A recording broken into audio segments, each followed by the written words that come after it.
Dear Capricorns and Capricorn risings, welcome. We are together for the monthly horoscope for July. I can say that this is a month you need to take seriously. I can start by saying this because I want to point out that there is a lot on the agenda in your area of relationships and marriage. And I'm not talking about just a simple relationship matter. Who are you carrying burdens with? With whom are you sharing responsibilities? Who is taking those responsibilities off your shoulders? A month is beginning that will clearly reveal who you are walking toward the same future with, or who you shouldn't be walking with. Now, in the first half of the month, the sun will be moving through Cancer in your house of marriage, relationships, and partnerships, and it feels as if you are sharing the same stage with the people standing in front of you. You and the person across from you, you and your marriage, you and your relationship. It could be a conversation about your relationship. For instance, you have a relationship. This could also be a decision about marriage, by the way. I mean, I'm saying this in a positive sense. I just have to say this one thing. Mercury retrograde continues in the same area. You need to be careful about this. I mean, the Mercury retrograde will continue until July 25th. First of all, you might be single. Past relationships, ex-spouses, unfinished conversations, and forgotten issues may come to the agenda again. Perhaps there was a topic in your marriage or relationship. It had been swept under the rug. This might be brought up again. You are in a relationship. You might say, okay, where's this relationship? Let's have a talk. Someone from your past might want to have a place in your life again. They might want to get in touch with you. I think it would be much more beneficial to wait for the Mercury retrograde to end before making a decision. There is a harsh angle around July 6th here. You may feel squeezed between your relationship and your family. There could be issues regarding parent, moving, or domestic matters. There could be burdens from the past. There could be a constraint related to the relationship. So your past and your responsibilities seem to be testing you a bit here. You might see that you actually need to make the relationship with a solid structure beyond just love. You can understand how important it is for you to be supported here. I mean, not just a relationship, but someone to accompany you on your path. You might want someone in your life who will be your partner, not just a romantic interest. A new moon will take place in Cancer on July 14th. This actually signifies a new beginning regarding relationships, but since Mercury retrograde is still ongoing, it could mean making a marriage decision in an existing relationship, getting engaged, having a wedding, taking a step regarding your relationship, or if you're married, perhaps setting to make an investment together. You might make a decision about having a child. It shows a beautiful beginning related to your relationship, but as I said, because of the Mercury retrograde, there is an effect suggesting that this beginning might involve issues coming from the past. Now, Mars will be in Gemini and will be transiting your area of daily life, work, and health. In health, you may find yourself constantly trying to catch up with things. Phones, messages, documents, work, expectations, responsibilities, projects, the daily routine, at home, breakfast, dinner, issues related to children. In short, you may find that as you try to talk with everything, you become very exhausted and feel drained when you finally get to bed at night. Around July 6th, around July 4th, there is an influence that is sudden or that requires your attention. In other words, there might be an unexpected development in your work environment. You might encounter an unexpected reaction from your colleague. You need to be careful about arguments here. I mean, you might have reached a point where you feel the weight of responsibilities and say that's enough. But I recommend that you think twice before acting. You definitely shouldn't push your body, but just because things are too much for you, it doesn't mean you have to do even more. It would just be much better for you to use a more appropriate tone when reacting. Because we shouldn't forget the Mercury retrograde either. By the way, there is an aspect here, and I want to tell you that if you use it correctly, you can create an organizing effect that will make your work easier.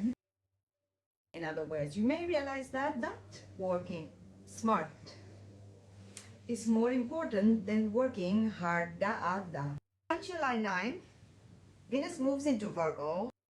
For you, its transition into Virgo means that it will be moving through an area related to rather than its international affairs, legal matters, your life vision, education, and academic subject lies.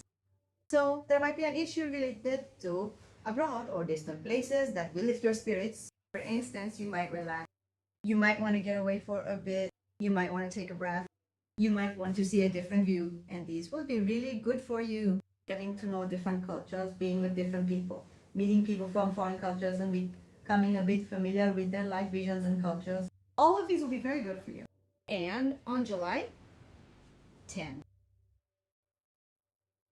there could be a positive development regarding your child if you have a child, or regarding love, for example. You could meet someone during a trip you take.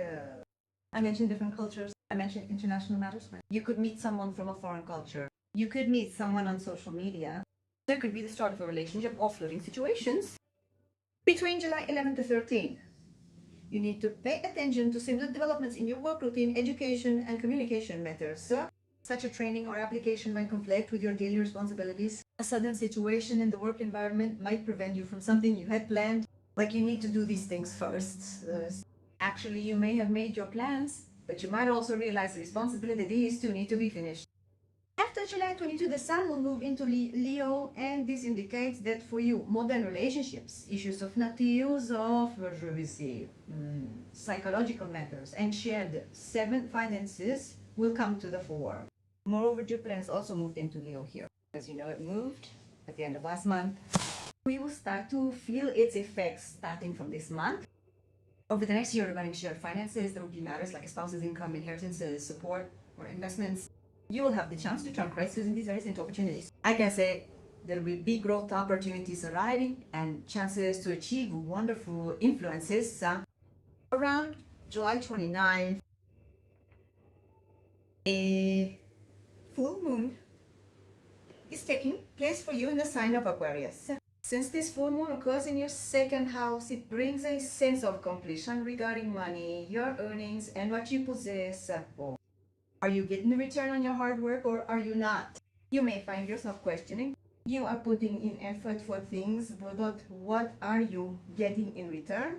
This will be a process where you question things a bit more. In the meantime, you have looked at things and worked hard for certain goals. If you have taken steps regarding money, starting your own business, or finding additional income, it might be the time to see the fruits of your labor. Right? Because at the end of the month, a Jupiter and Sun conjunction will occur, which can really be a beautiful influence for you.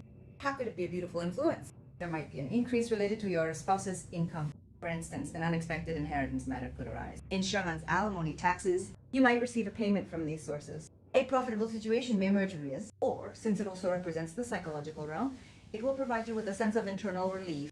In other words, if there is a subject that has been spinning in your head for a long time and eating away at you, a sense of relief where you say thank goodness may arrive at the end of the month. The end of the month is important. Meanwhile, Saturn will begin its retrograde on July 26th.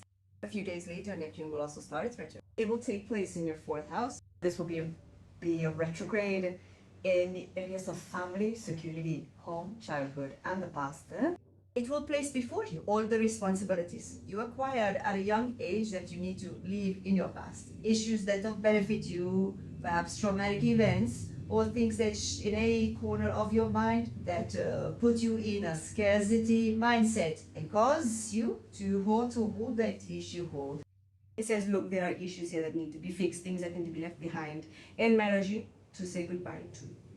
And you cannot get where you want to go with those burdens on you without saying goodbye to them. There is an influence telling you to see these things. So for you this month, you realize that the person you share your life with is someone who can truly be by your side in good times and bad, not just like a cliche. And you might take a step back from people who do not share the responsibility with you, no? You might deprive them of your presence. You may want to be with people who truly deserve you, who take on your responsibility, give you confidence, empower you, respect you, and grow and develop alongside you. It is a beautiful month. By the way, as I said, a very nice financial door might open before you at the end of the month. I recommend you keep your energies open to evaluate the opportunities. Thank you for listening to me. I wish you all a wonderful month. See you in the next video. Goodbye.